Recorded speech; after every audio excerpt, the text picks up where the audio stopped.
All right, Ryan Morgan, how are you, mate? Good, man. Yourself? Doing well, bro. First of all, professional rugby league player of 10 years. 10 years. Yeah, bro. Went quick. For the likes of Parramatta, Melbourne Storm, who you were in a premiership team that year. Yeah. Ended up losing, but yeah, that was good to be a part of. Obviously, the final series and stuff like that. Amazing club too. Yeah, nice. And then there was also St Helens. Yeah. St Helens and London Broncos. You finished up with the London Broncos. Yeah. So tell me a little bit about that. What was your favourite team to play with out of the four? Oh, it's hard, man. Like, obviously, each team has certain things that I loved about it. Obviously, you can't go past Melbourne. They've got an amazing system, amazing coach, and obviously we went through to the grand final that year. We didn't end up winning it, but yeah. Still, that was amazing in itself. Just that whole experience of making the finals and being a part of the grand final day, even though I didn't get to actually play that day, but just being a part of it was amazing. Yeah. And I love my time at London too. And it was because sort of people wrote us off at the start of the year saying, oh, we wouldn't win a game and stuff like that because they come up from regulation. So over there, they have like a sort of second tier before you get to Super League. Yeah, right. So they have a regulation each year where the bottom team will drop out and then the top team will come up into Super League. Yeah. So they were coming up into the Super League for the first time, I think, in 20 years. And everyone had just written us off saying, oh, we wouldn't win a game, this, that. And then we ended up winning 12 or 13 games. And we had a real good push towards the end. Unluckily, we did end up getting relegated, but I think we won the most games for any team to get actually relegated. It was a close battle between at the end, and wow. It was just a good group of boys, and sort of that whole story of sort of the underdog story. You know what I mean? It was almost like a Cinderella finish, that type of thing. But yeah, no, they were amazing. Awesome, man, awesome. Now, I know as a kid, growing up, you had to move around a lot. What was that like? Because I know you went to a few different suburbs. You were in out Western City in Liverpool, then you're up the coast and you're getting dragged around a bit. How was that like growing up, and how was that impacting you on your footy as well, in your footy career? Yeah, no, it was good. To be honest, I think it sort of ingrained a lot of discipline and commitment in me early, because my parents, obviously, they own their own business, so they were working 12, 13-hour days, so I didn't really have the opportunity for them to sort of just drop me at training. So I remember, because we used to live in Toongabbie, so Greystanes was really close, and then I moved out to Borkham Hills, and it was I had to catch straight from school, take all my gear with me. It was bus, train, and then I took a little Razor scooter, Kendall Hill. Yeah, I'd just be flashing it down there, and it probably took me an hour and a bit to get there, but it just built commitment in me early, and discipline and stuff like that, which obviously sort of paid off in the end, I guess. Yeah, cool. When was the time that you felt that you made it as a professional footballer? When was that time that you felt you made it? I don't know, it's sort of a hard thing.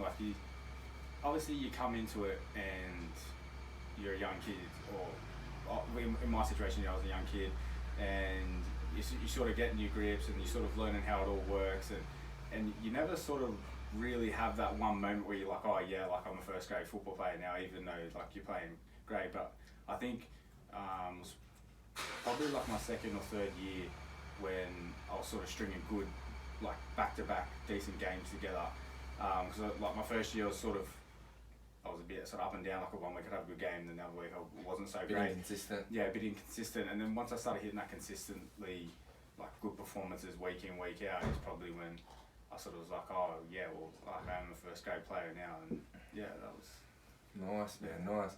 What was your biggest limitation? What was the biggest limiting belief you had to overcome? I suppose just sort of the whole big stage and the fear of I guess just fucking up, you know what I mean? Yeah. You know what I mean? Yeah, we all have that fear of failure, fucking up. Yeah, the failure. You know what I mean? In front of tens of thousands of people, live and on For TV. sure. Yeah, wow, big pressure. Yeah, you know, like my family is all watching and stuff like that. You got your mates all watching, and it's, I know I was watching. Yeah. So like everyone's sort of messaging and stuff like that, and obviously, it's good to have that sort of pressure on you because you know what I mean, because that's what it takes to do something special, you know. But especially early on, sort of you're out there and you're like, oh, I don't want to do anything wrong, you know what I mean? Yeah, you're just sort of like getting through games, and I think that's when I started like stringing those consistent games together. Is when I was like, oh, you know, like it's alright, like I've done this all my life, you know what I mean? Like I like as you sort of speak about, like subconsciously, I've been doing this for 20 years, you know what I mean? I just got to keep doing what I'm doing. And the training and the discipline that I've shown during the week will pay off on the weekend. Yeah, definitely, man. So what has been your biggest fear in your life? What's been the biggest fear?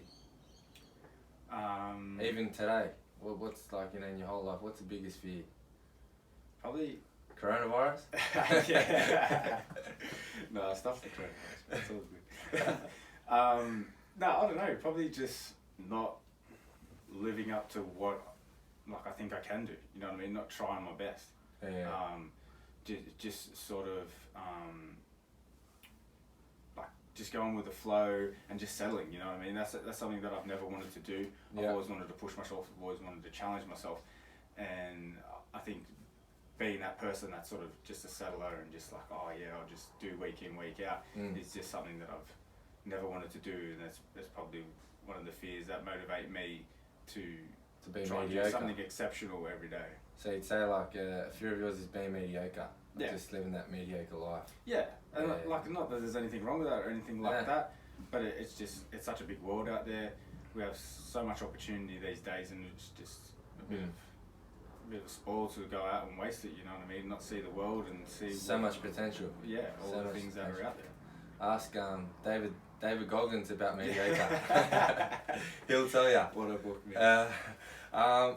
Did you have nerves when you're playing? Like, did you still get nerves? Is it, Yeah. you know, did the nerves ever get easier? Like, how did you deal with the nerves? Yeah, I got it bad when I first started playing.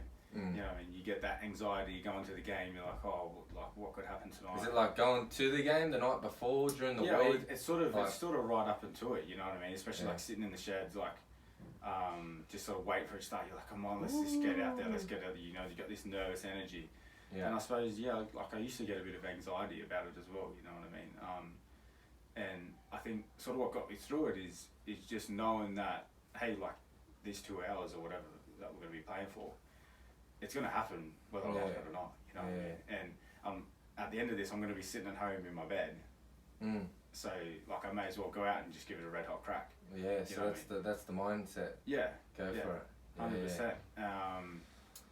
And obviously the nerves get easier sort of as you get on and as you sort of get used to the whole process of it. And but yeah, just sort of trusting what you're doing during the week and like whether you're being disciplined and doing all the right things and all the 1% during the week, and then just hoping that it comes off on the weekend. Yeah. So, you know, like with the nerves, would you say, you know, from 10 years ago when you first was at your first grade game up to your last game, you still nervous on your last game like you were in your first? Is it like you still getting the nerves? Or it's a different type of thing, actually. Obviously, you don't know what to expect, so that's your nervousness heading in. So like your first game, you sort of like, oh, like the uncertainty. I've trained with these guys, and obviously they're like sort of week in, week out, like Hindy and stuff like that. Like I trained with all of them, and Marsh, legend. Yeah. So you sort of you get to experience it in that training sense, but when you're heading into your first game, you're like you don't know what to expect. And then I remember my last game, I was nervous because I was like, I want to go out on a good note. You know what I mean? And it's more of like an internal drive of like I want to do well for myself, and I don't want to let like myself and my family down. So it's more of like an internal one rather than an external, like what's going to happen. Yeah, I could see that. Yeah, the first one being more external, like the pressure, and then the last game's like it's on yourself. It's like the legacy last game, you know, like same pressure but different type of pressure. Yeah, exactly. Yeah. So. Yeah, cool, man. What was your favourite club you played for out of the 4? Parramatta, Melbourne, St Helens, London Broncos. What was your favourite? it's so hard because there's so many different aspects that I loved about each club. Like Para, I made some great friends at Para, and I was a Para junior, so it was super special for me to debut and play the majority of my career there. Right? Melbourne was amazing because it sort of opened my eyes to so much that happened in my career, like and just that, like, I didn't was yet to know about football. Like, I learned so much there. I learned so much about my body as well. The way that they take care of their players down there was a massive eye opener for me. Which sort of put me down the path I am now of like nutrition and stuff like that. Yeah. And St. Helens was amazing. Again, made some amazing friends there, and we had a great run as well. We're quite successful, and as I said, London, that was just to bind together as a group of mates and just be like, you know what, like, fuck this, like they're saying, like, we're not even going to win a game. Yeah. You know what I mean? Like, we'll show them, and we just bound together and just got it done. Dog mentality. Yeah, that's it, dog mentality. That's sick. Who was your favourite player you played alongside? Again, there's so many amazing players that I played alongside. Come on, at least the top 5. Yeah, Give me your top 5. Natural ability, Jared Hayne. Natural ability. Amazing. Yeah. The things that he could do, just it still sort of boggles your mind to this day. Like, how did he do those things? Yeah. And for like a teammate, Cooper Cronk. Yeah. Yeah. Wow. He's just an exceptional athlete. Like, his discipline and commitment to the team, and just the composure that he plays with, and the confidence that he plays with, just rubs off at everyone else around him. Yeah. And that's sort of why, like, the discussions now of like why he's sort of in the immortal mix and stuff like that. And his stats are so good. Yeah. Although, like, he doesn't do these spectacular things that you sort of see from other great players. Yeah. It's the effect on the people that he has around him. You know what I mean? Like, important cog of the team. Yeah, just massive. And just, as I said, like, his composure, like, we could be down or something's not going our way, and you look at him and he's just like, it's going to be alright. Like, it's good. We just need to work our way out of it, stick to the process. And that energy rubs off on the team, calms it down, certainty. And, you know, because he's been around for so long, and obviously he played Origins and stuff like that, and he's such an experienced player, you're like, okay, sweet, okay, I'll just follow you, man. But, and just his selflessness as well. Yeah, cool, man. Yeah. What team has been the most hardest team you played against? What's the hardest team you played against? What's that team that you just like, fuck, we gotta play these guys? Or like, do you ever have that? Or and what was the most challenging team that you're like, fuck, these guys are gonna whoop our ass? Or like, you know, what's Melbourne down in Melbourne. Playing Melbourne in Melbourne, when you're heading down there, you're like, right. We have to be on today, you know what I mean? Otherwise we're going to get spanked. And that's almost, do you think that's like a mindset that they have it over during those years that was so strong, that they almost had the mindset over anyone, that they were almost won the game before they stepped on the field? Kind of like a boxer, you know? A boxer like intimidates before they get on. They reckon that the boxer already knows who's going to win before they step in a lot of boxing. Yeah, for sure. They definitely got that confidence, and they got that winning mentality behind them. And, you know, whether you're playing them sort of away or at home, like their home sort of thing, it doesn't really matter. You know you're in for a big game, but especially when, like, you're down sort of like in Melbourne, like at that Empire. Yeah, like, wow. They are at another level, and they're pretty good. Well, what was your favourite stadium to play at? What was your favourite stadium? I did love playing at Para, like the old stadium. Even overseas in London or where it was. I didn't get to play at the new Bank West, but the old school Para Stadium, when that was packed out and like the Para chant was going, that was mad.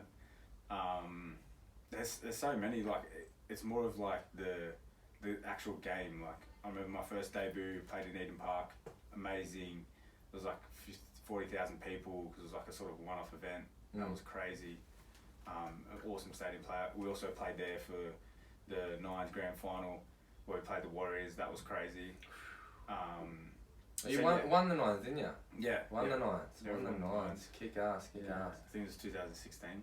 Yeah, wow. Yeah, that was sick. That's cool. Who's your favourite coach? Again, it's hard to sort of narrow it down, but I suppose you can't go past Craig Bellamy. Wow. Just sort of his people management, you know what I mean? Like, he wasn't the most like crazy about technique and structure and like game plans and stuff like that. Although we did have all those things, but his speciality was like people management skills. You know what I mean? Yeah. Like, he got the respect. He got the respect, and he knew like which players to talk to and stuff like that. He could see if someone was like a little bit down or anything like that. He just sort of picked up on that stuff, and he registered with you on like a personal level rather than just being you're a player. Yeah. You know what I mean? It was sort of like A bit more of a personal than just business. Yeah, than Showed he cared. 100%. The boys wanted to play for him. Yeah, that's it. That's probably why they do so well down there. Is they all want to play for him, all want to play for each other. Sick, love that.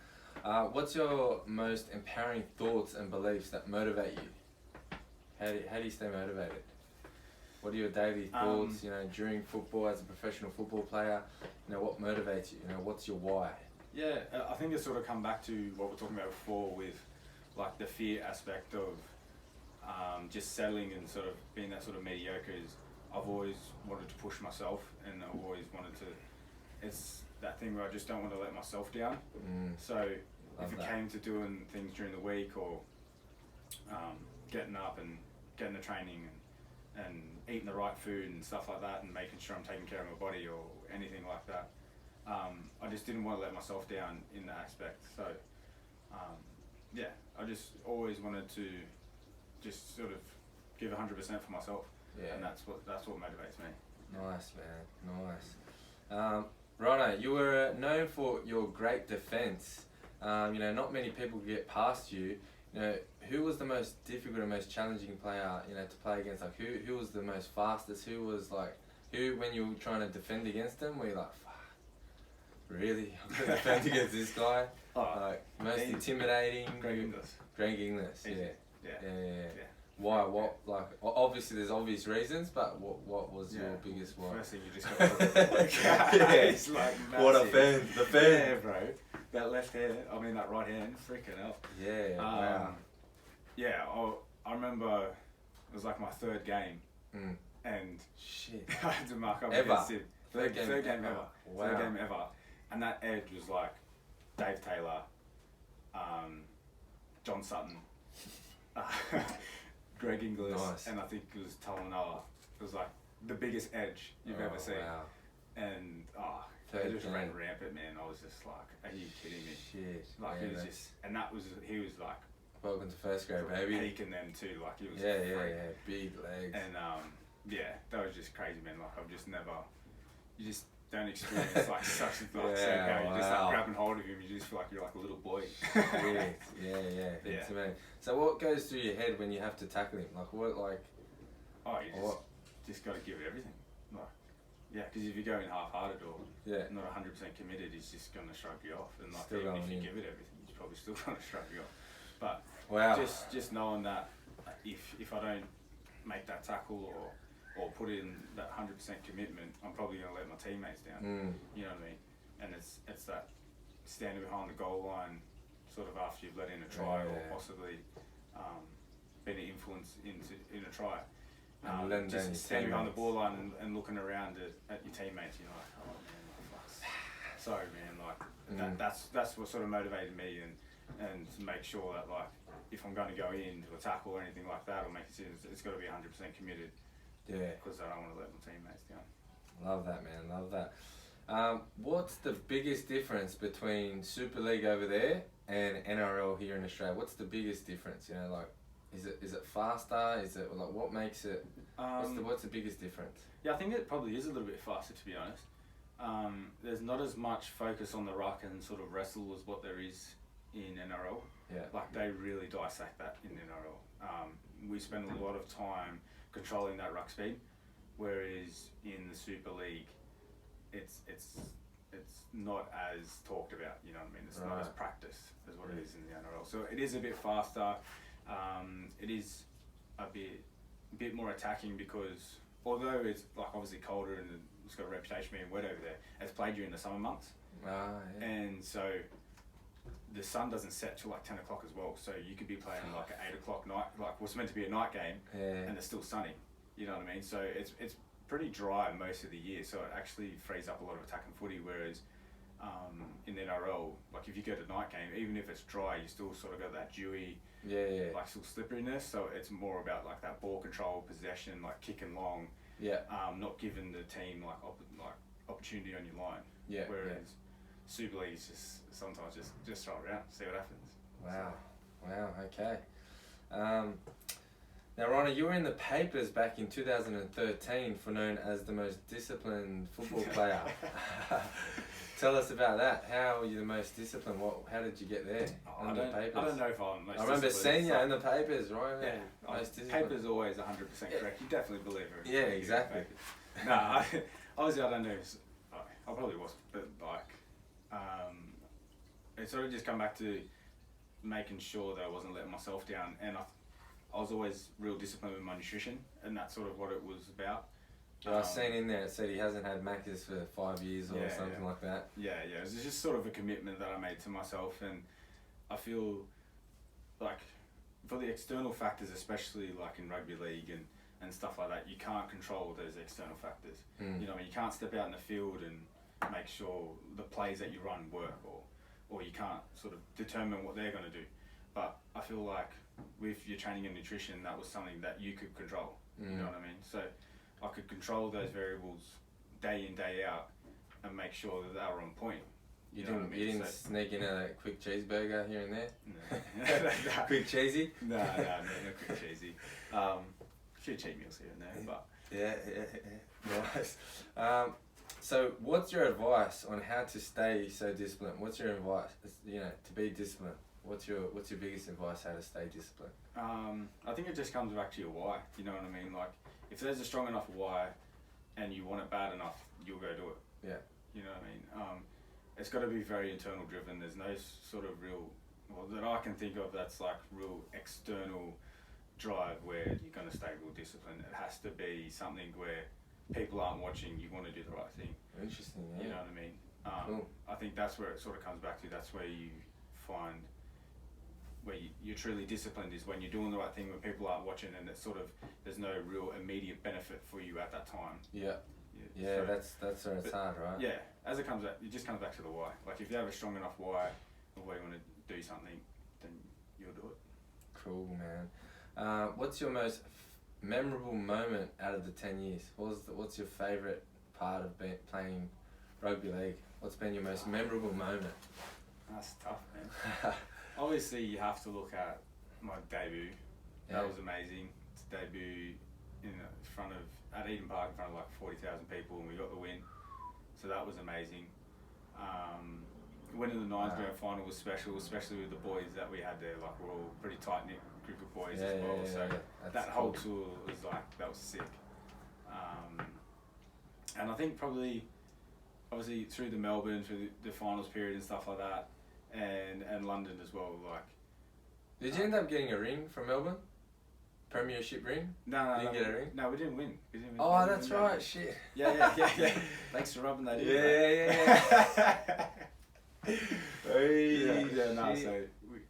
haven't won a grand final or anything like that. Oh, except for sort of the Nines one, but you don't get a ring. You just get a little medallion. I can show you that. At least you've won something, mate. In 10 years, right? Yeah, no, it's good. Now, for the upcoming fellas out there, that dream and, that working towards being a professional first grade football player that you have done, not only have you done it for 1 or 2 years, you've done it for 10 years with 4 different teams. What's your biggest advice for the fellas out there? Obviously discipline. You have to be disciplined. You have to realise that you're not doing what the average person is doing. You know what I mean? So I think the biggest thing for me, and one of the turning points for me, was when I sort of stepped away from everything that my mates were doing, like at 18 years of age, you know what I mean? You just want to go out, party, chase girls, stuff like that. Yeah.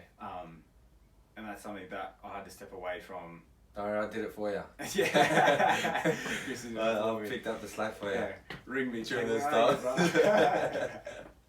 Yeah, I just think you just have to realise that you're not doing something that the normal person is doing.